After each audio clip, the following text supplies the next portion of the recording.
Bien, bonjour, nous nous retrouvons aujourd'hui pour le compte-rendu du CSEF du 18 mars 2022 et je suis accompagné de ma collègue qui va se présenter. Cathy Gallier, donc je suis assistante à l'APF à Colomiers et ensuite élue au CSE, FSE et secrétaire adjointe de cette instance.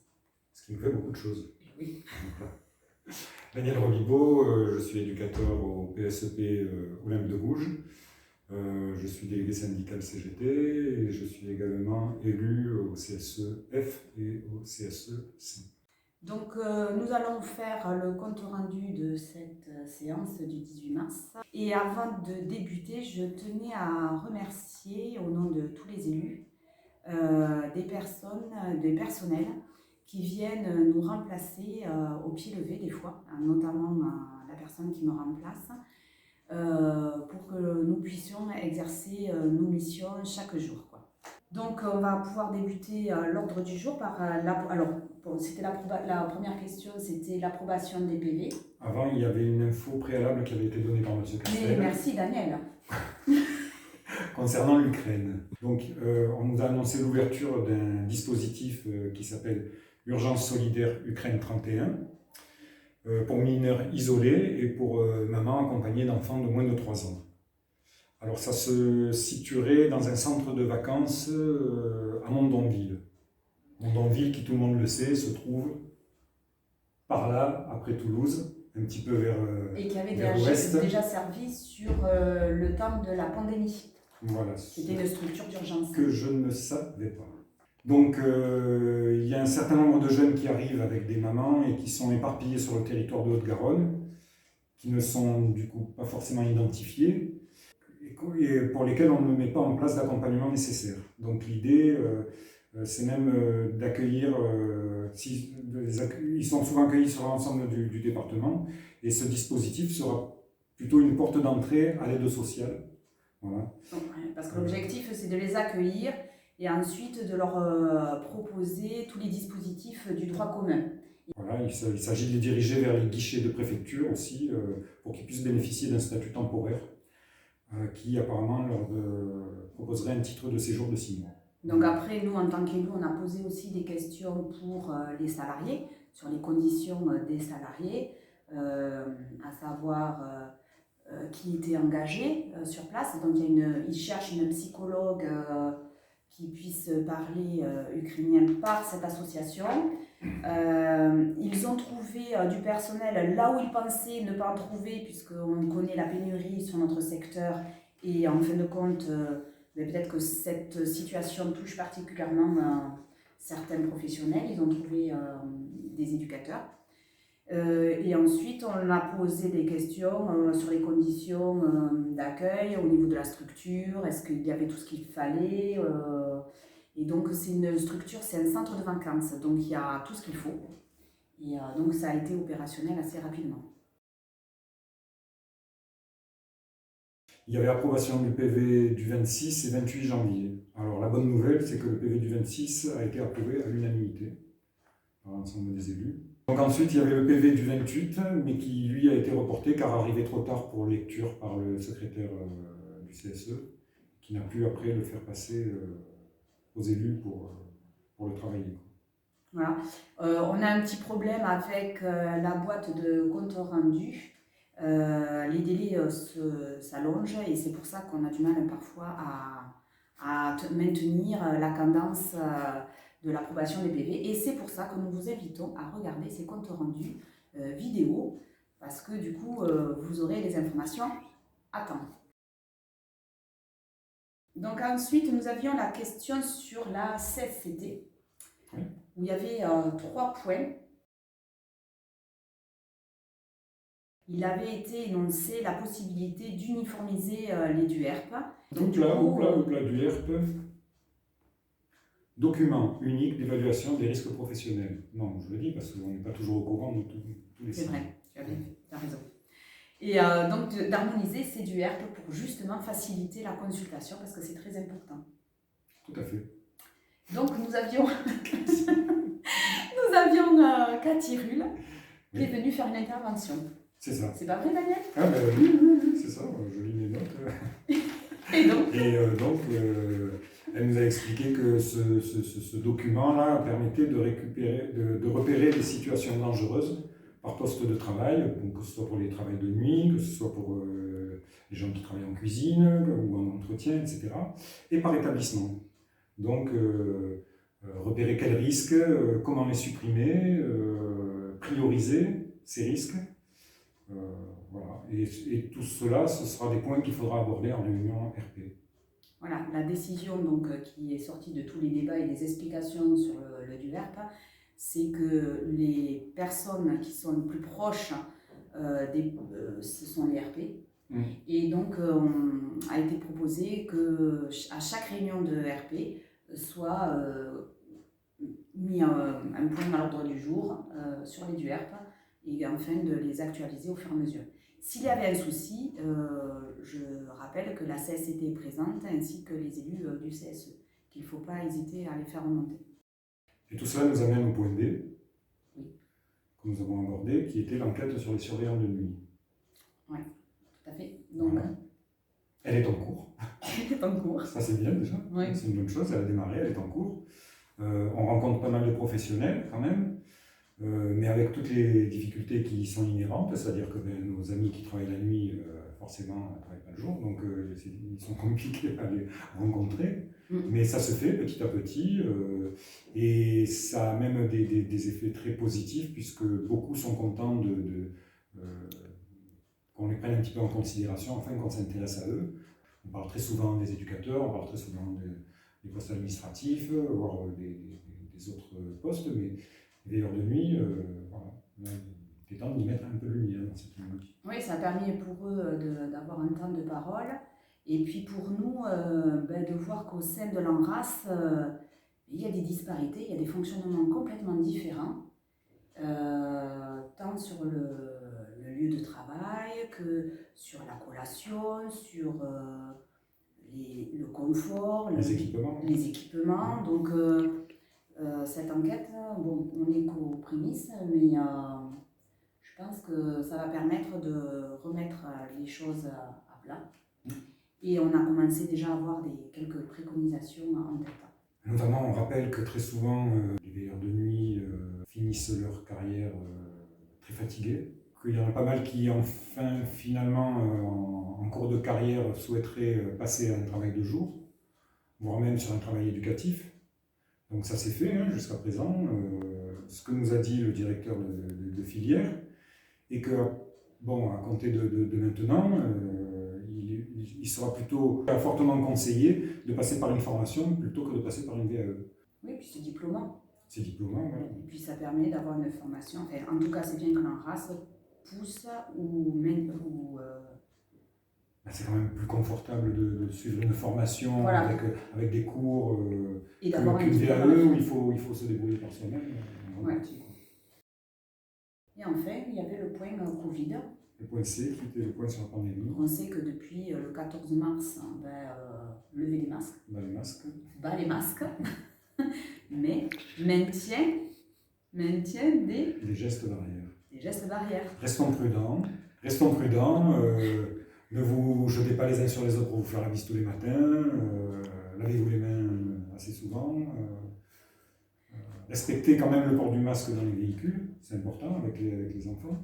Et ensuite, ce qu'on disait, c'est quand même de maintenir au moins des réunions Covid. Ce qui avait été dit en instance, parce que ce virus circule toujours et qu'il y a toujours des questions de comment on fait quand on a le Covid, est-ce que je me mets en arrêt, je ne me mets pas en arrêt, mon enfant. Donc, il faut maintenir ces réunions pour que toutes ces questions soient quand même débattues lors de cette instance. Oui. Alors, le point 3 concernait le point sur le projet de restructuration de la filière enfance sur l'Albigeois. Alors, ça, c'est un gros morceau, oui, puisque nos collègues de l'Albigeois, tout le monde le sait maintenant, ont été en grande difficulté sur leurs établissements. Ça continue, puisque, bon, du coup, restructurer un établissement, c'est pas rien, ça demande énormément d'efforts. à la fois on essaye d'organiser, mais ça désorganise, donc tout ça c'est très compliqué. On va vers la création d'un PSEP. Oui, qui prendra d'ailleurs le Tarn. Voilà. Donc on ne pourra plus dire l'Albigeois, puisqu'il semblerait que la MEX et la BART intègrent... Viendrait renforcer le dispositif. Une étude architecturale est en cours sur le site actuel pour le rénover et pour l'embellir, sur le CEP principalement. Il ne va pas y avoir de déménagement intempestif comme ça, n'importe comment, qui sont plutôt à la recherche de villas d'hébergement. Et la mise en place de l'échappée verte, qui est donc leur pôle médico-social, si je dis pas d'ânerie, ne devrait pas poser de problème. Bon, il est important que cette réorganisation, qui est assez complexe, se fasse dans le temps, pour que les enfants, notamment, ne subissent pas de mauvaises conséquences de tous ces changements. La question que l'on pose, nous, en tant qu'élus, c'est qu'ils souhaitent donc fusionner ces deux établissements en un seul. Comment ça va se faire, comment ça va se jouer pour les salariés, parce que du coup, les enfants sont attachés à des éducateurs. Du coup, est-ce que ça fusionne sur les équipes et du coup il y a un mélange, ou alors est-ce qu'on maintient les équipes actuelles mais du coup ça ne va pas du tout fusionner, et est-ce que les problématiques connues actuellement vont se retranscrire sur ce projet? Voilà, nous on veille à ce champ-là. Il faut savoir aussi que la construction financière de ce projet est assez complexe. Voilà.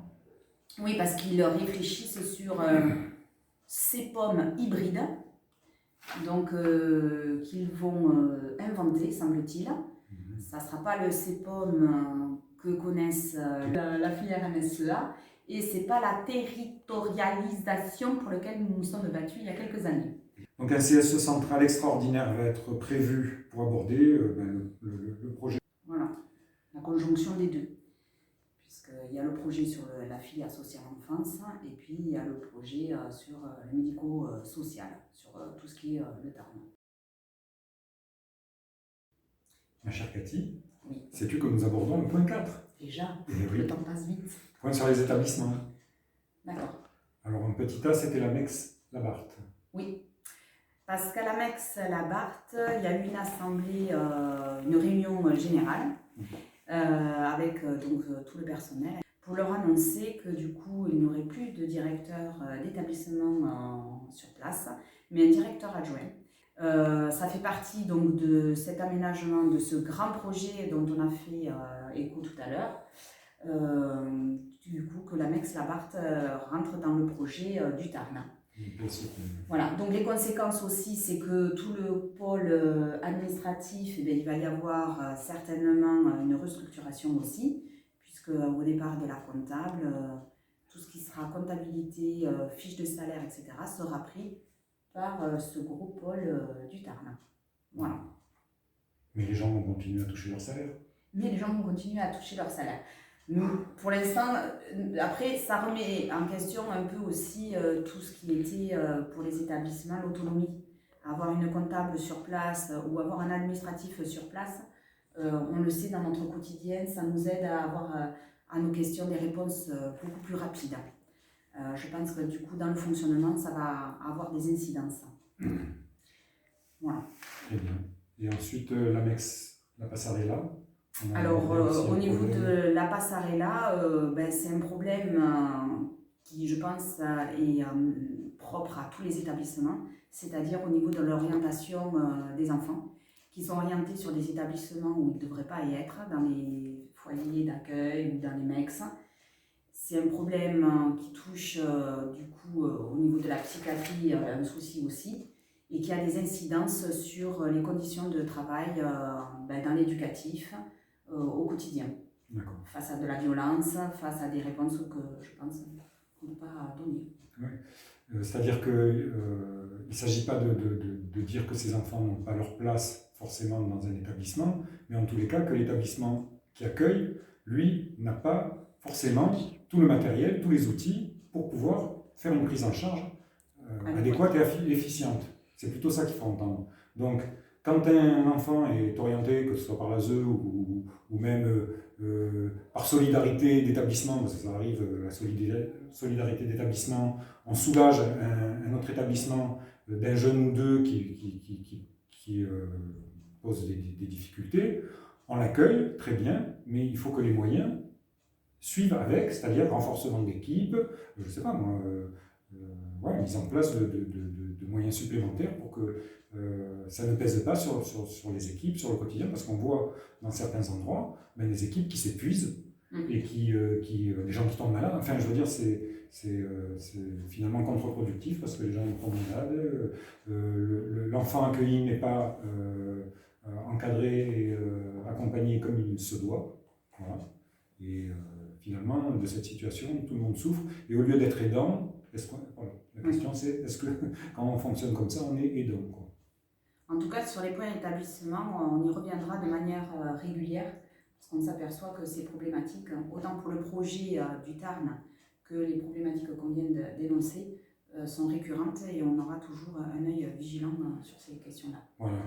Du coup, moi de penser à ça, ça m'a épuisé, j'ai envie de partir en vacances et ça m'amène au point 5 qui est critère de départ en congé sur la filière. Oui. Incroyable. Oui, ça fait suite un tout petit peu à la note avec une date butoir pour déposer les dates de congé. Oui. Et pour qu'elles puissent être vues en séance CSE.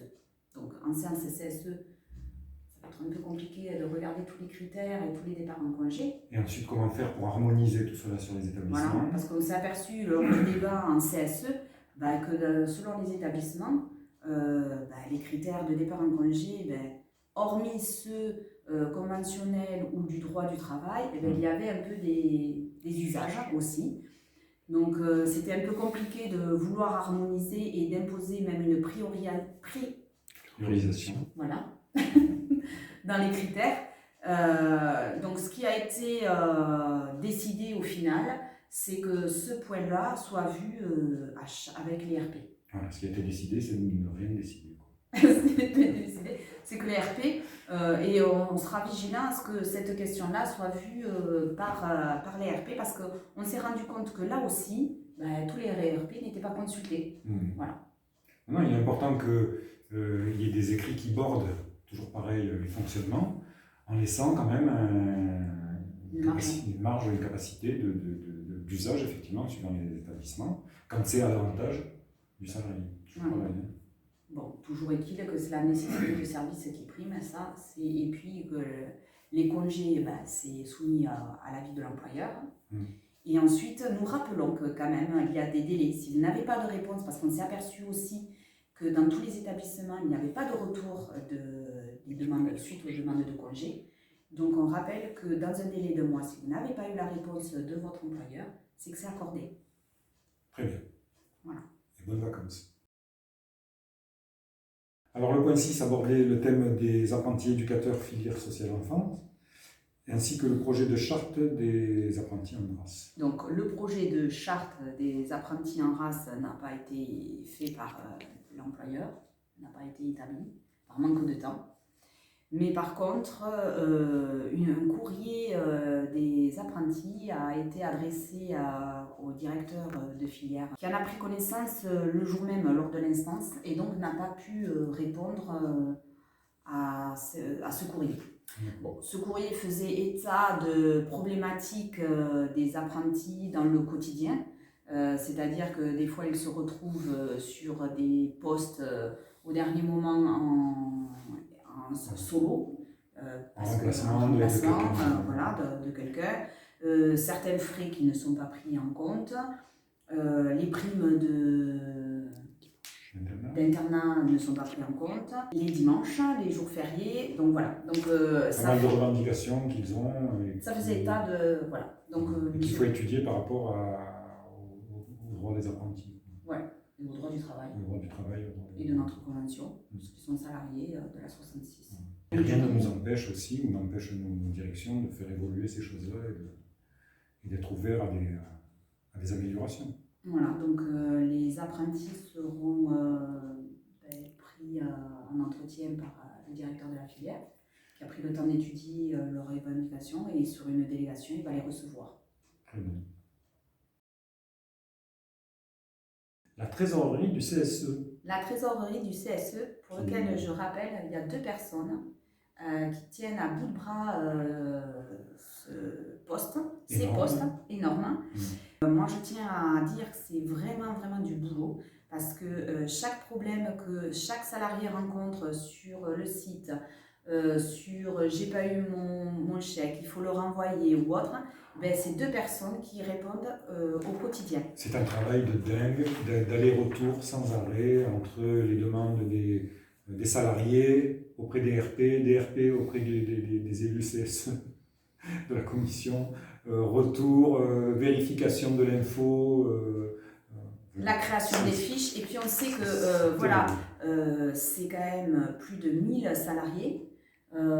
Du coup, ça demande un boulot de fou. Et en plus, que ce soit la trésorière ou le trésorier adjoint, s'occupe aussi de tout ce qui est frais des élus pour qu'on puisse fonctionner.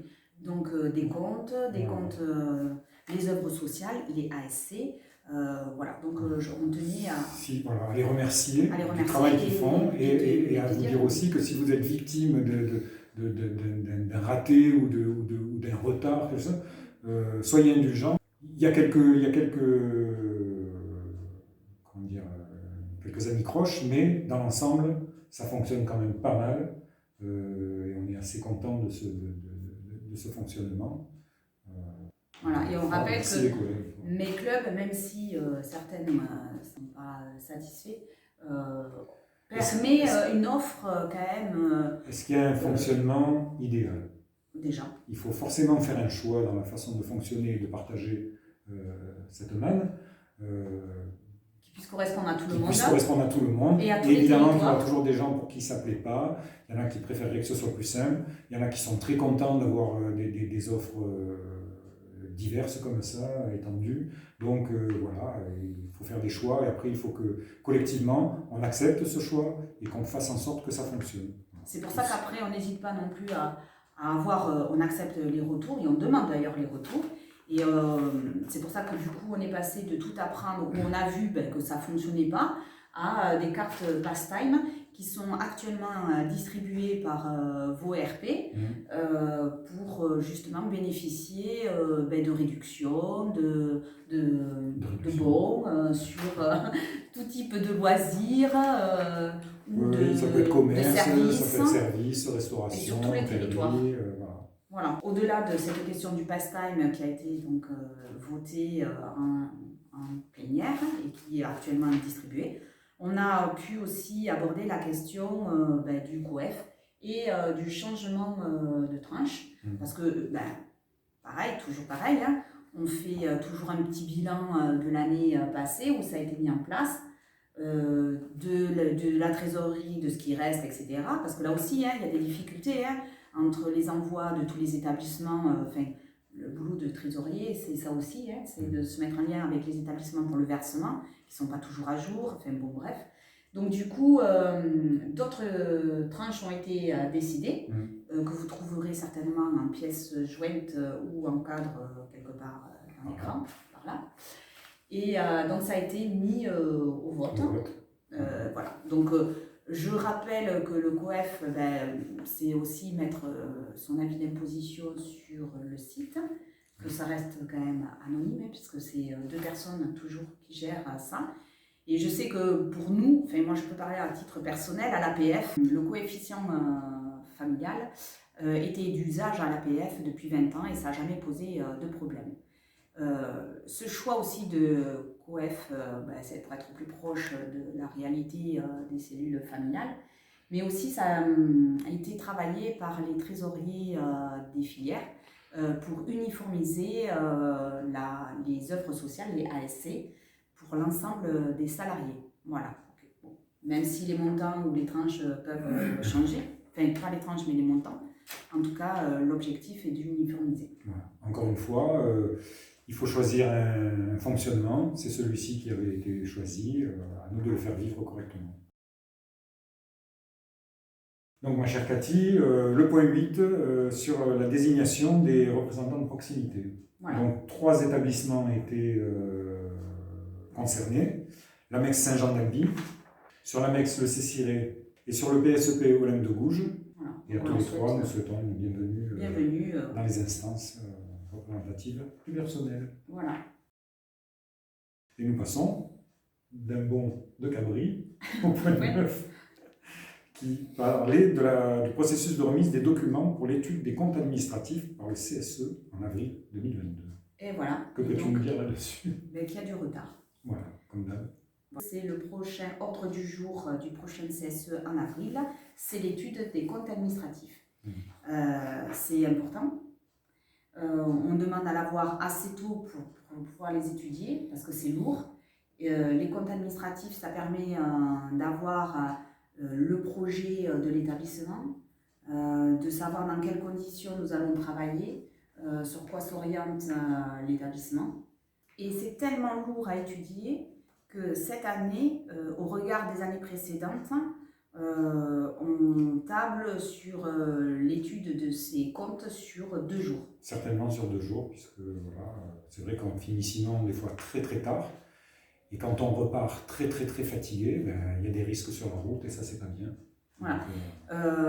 On les étudie, donc c'est pour ça qu'on demande à ce qu'ils soient rendus assez rapidement pour qu'on puisse bien les étudier, puisqu'on demande notre avis.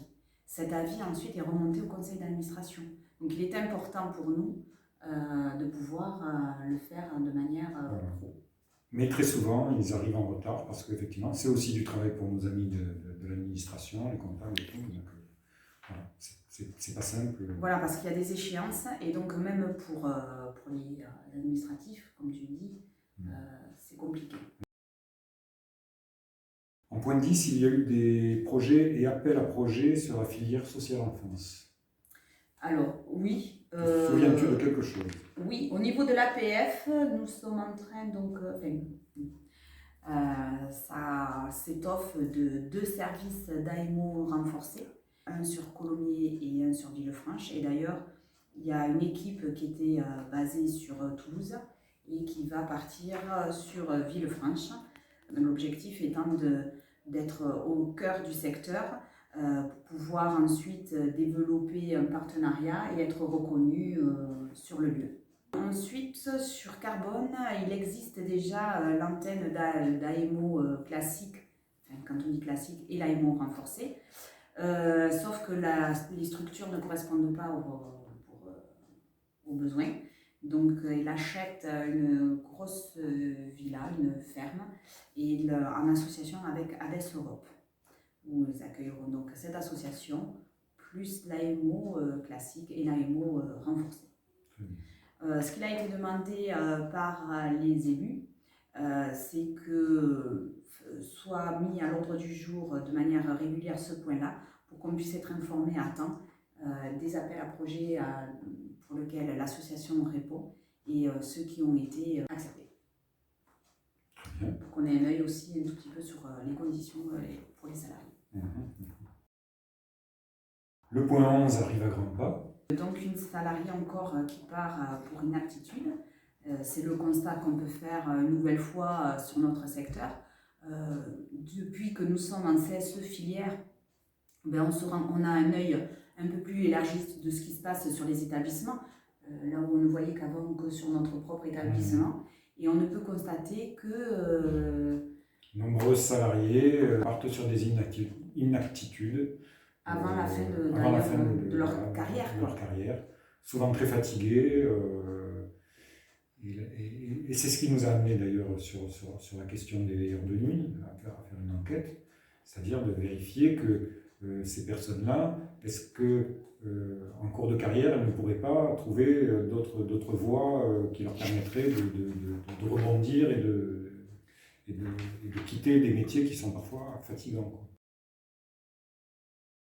Et je rebondis là-dessus, puisqu'en question, oui, on ne fait que rebondir d'ailleurs. Rebondissons, sur l'évolution des taux de cotisation de la prévoyance de la 66, qui a été abordée en questions diverses. Sinistralité. Sinistralité de notre secteur fait que du coup, Corom ne voulait plus maintenir ces taux. Ouais, les taux.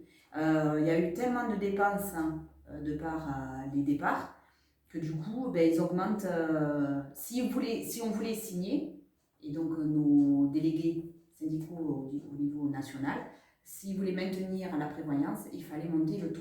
Donc, on trouve que quand même c'est important. parce que pour certaines situations et une famille, on a quand même une bonne prévoyance. Donc on aura une augmentation qui remonte, je ne sais pas à combien ça revient par mois, je crois à 1 euro ou 2 euros. Une petite augmentation quand même. Voilà, mais qui fait encore descendre due nos à salaires. la sinistralité de notre secteur. Voilà, voilà, exactement. Vas-y, dis-le. Non. J'arrive pas à le dire ce mot. Et voilà. Autre chose en questions diverses? Et non. Et non. Donc, les amis, nous On se quitte arrivons là-dessus. à la fin de ce compte-rendu de CSE, qui était fort riche, Voilà. On vous Très invite intéressant. toujours à le visionner, à le partager le partager. et à nous faire remonter, et notamment vers les RP, tout ce qui se passe dans vos établissements, qui vous questionnent, de façon à ce que nous puissions mener nos missions. mandats et nos missions correctement. À bientôt. Au revoir.